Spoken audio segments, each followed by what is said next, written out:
The first episode of Integral Being, and it's our opening episode. That's supposed to be fireworks, FYI. I mean, we always are addressing issues of human trauma, right, on this channel, okay, in our two shows. One is through shows that talk about catalyst conversations, human trauma on this channel, okay, in one way or another. Everything that we're touching on is dealing with some aspect of post-traumatic stress for humans, and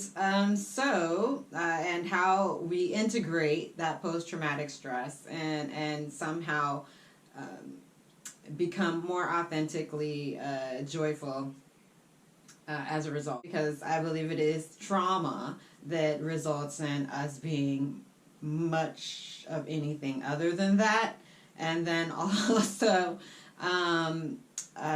because there's a part of our nature that inherently responds to this trauma in a way that is triggering these kind of more not so great feelings, like anger, frustration, rage, sadness, depression. These are all different on the spectrum of emotions, which are a part of our human experience. They're kind of built in biologically. We vacillate, all along the spectrum at different points in even a day, depending on what we're confronted with, and what we have to deal with in any given day. But definitely over the course of a lifetime, even if you're the luckiest, not luckiest of us, but like the most comfortably situated of us, okay?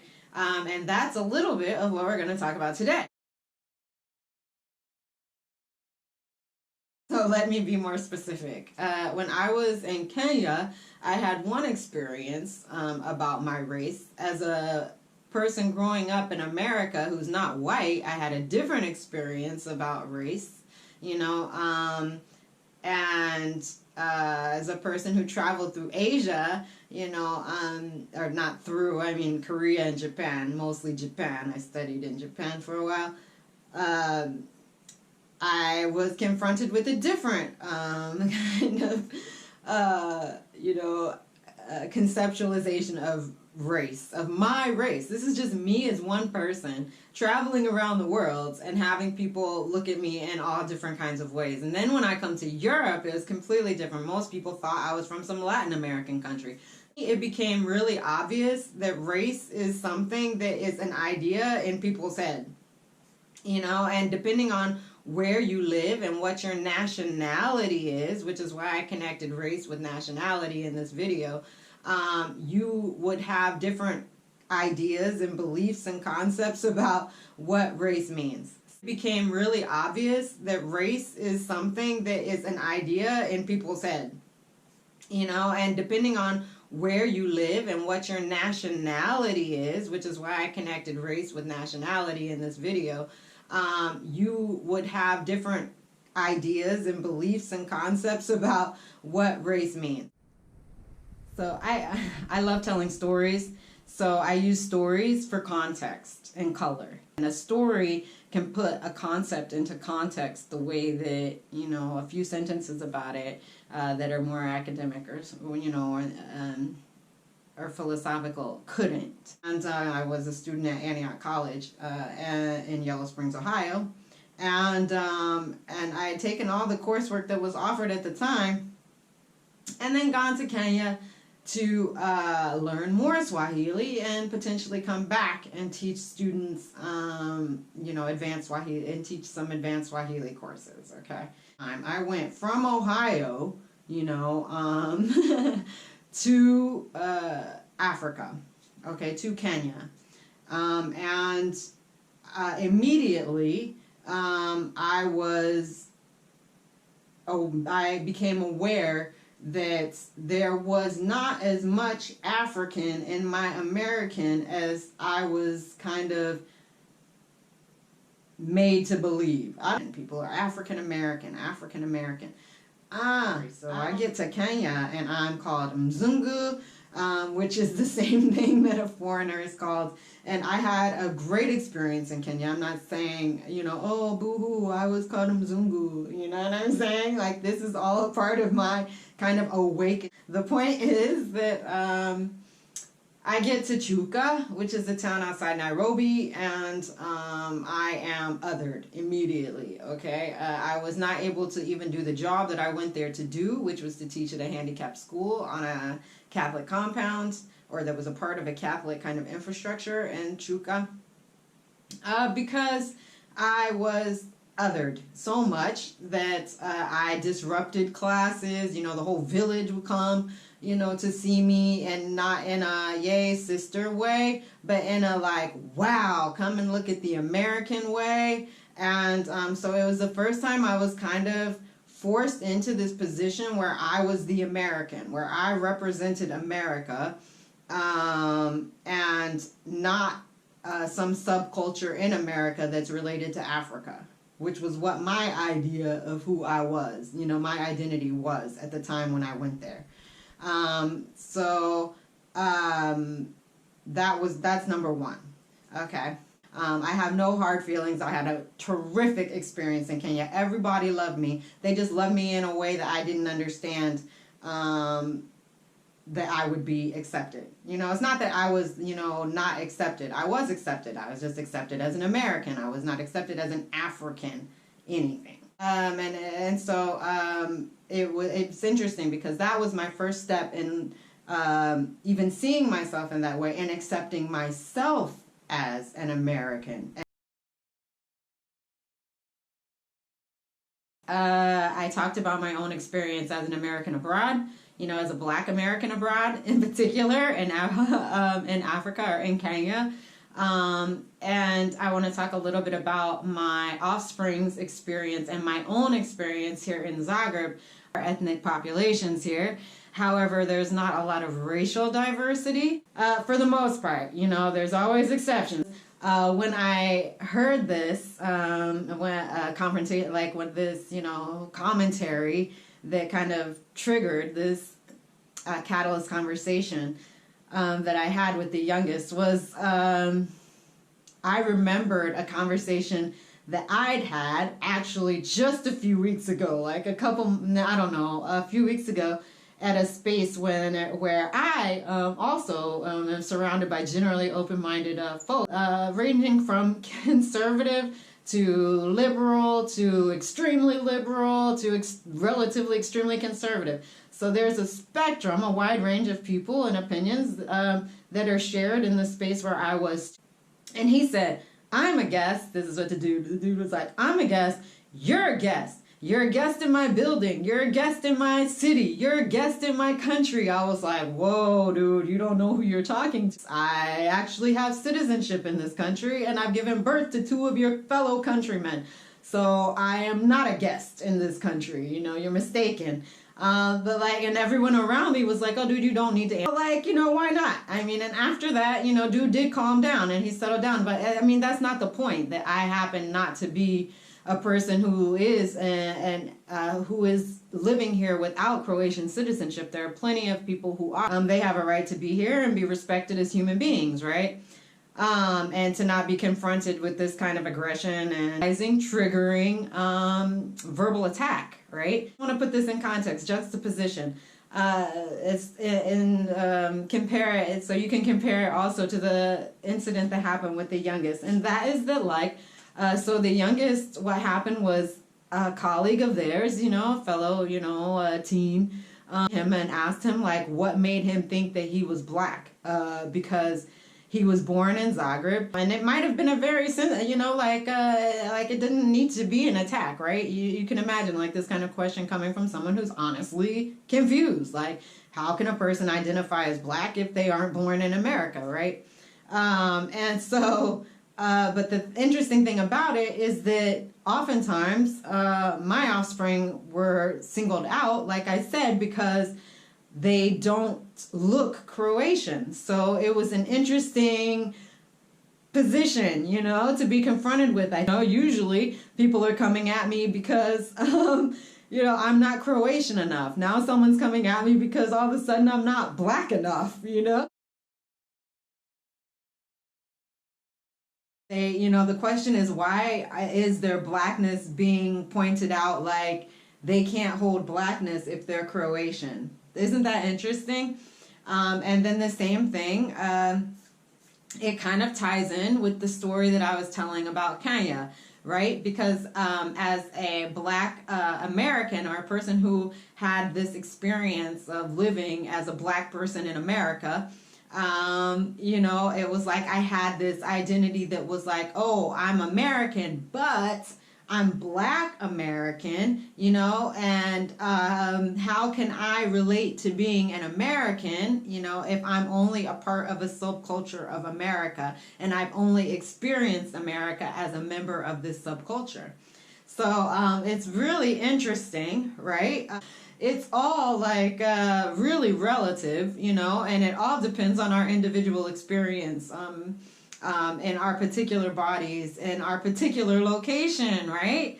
And who all is perceiving us. So it's all just a matter of perception. How can I be connected to a Native American aspect of my identity? How can I be connected to a white aspect of my identity? How can I be connected to a black aspect of my identity? Asking me to identify with any one of those races or racial constructs, it is asking me to ignore other aspects of myself, you know, actually as an individual, to have this conversation. And I'm glad that, you know, people ask, you know, because it confronted, you know, you're living your own life. You're not really thinking about these types of issues, but it's an important thing to be able to communicate about and to have a conversation about. So I'm glad that thanks whoever that was, you know, because at first my initial reaction, and I said this in the preview, was like, fuck these people off, like who gives, you know, fuck up, you know what I mean? I mean, like, I'm a universal being, like we're all universal beings. What are we talking about, you know, race and nationality for, you know? But you know, when we're all stardust, star stuff, you know. But it's important. It's important to be able to have these kinds of conversations. You know, what's wrong with having a conversation?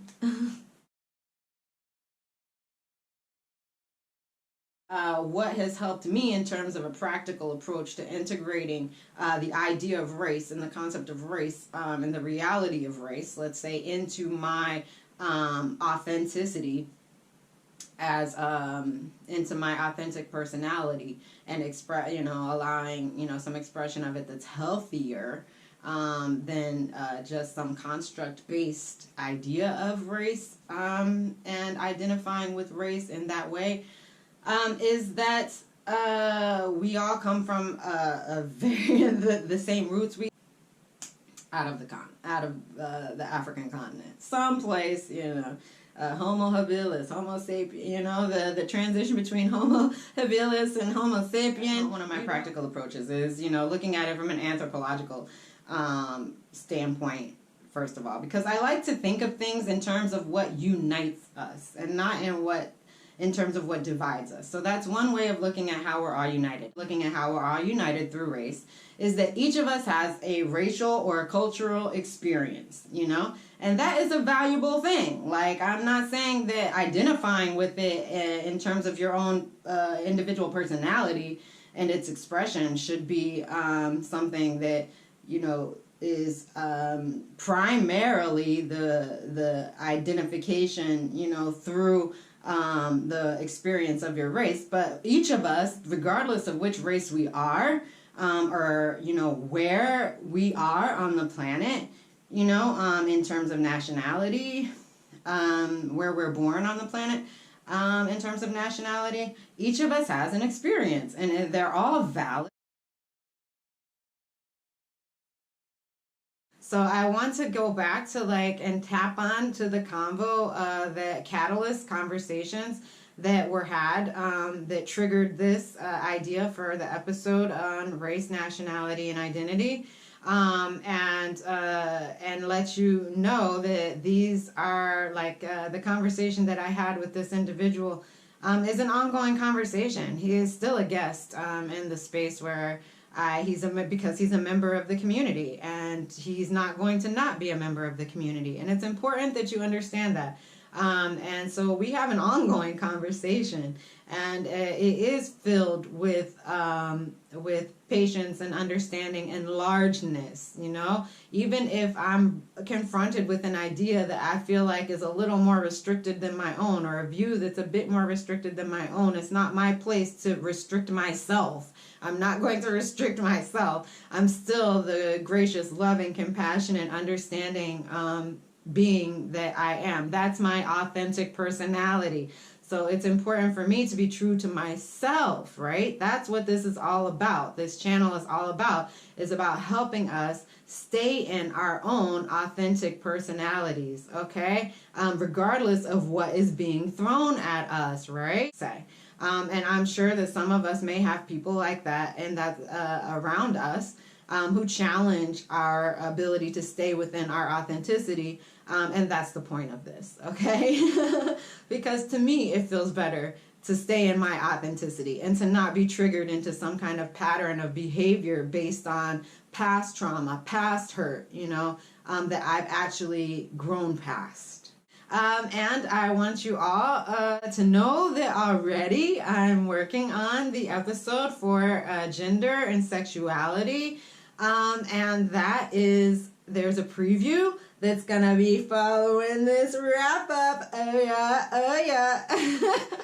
Catalyzing conversations are what moves us forward in terms of our ability to evolve as a species and as communities and as individuals. Because once we have once we can have a conversation like this, we are moving ourselves on the continuum of evolution towards a better feeling place. And as we do that, we are collectively allowing that to happen.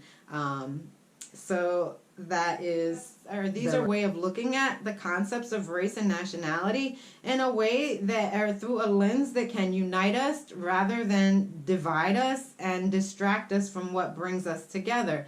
All of us have experienced, as individuals, in our individual experience, we've had to endure some form of trauma or another, and that is something that also unites us as human beings, and that should allow us to have a foundation of empathy, compassion, and understanding for one another as beings who exist in a reality that is constantly challenging us, and challenging our stability, challenging our joy, and our ability to connect with ourselves and one another in a peaceful, loving, and understanding way.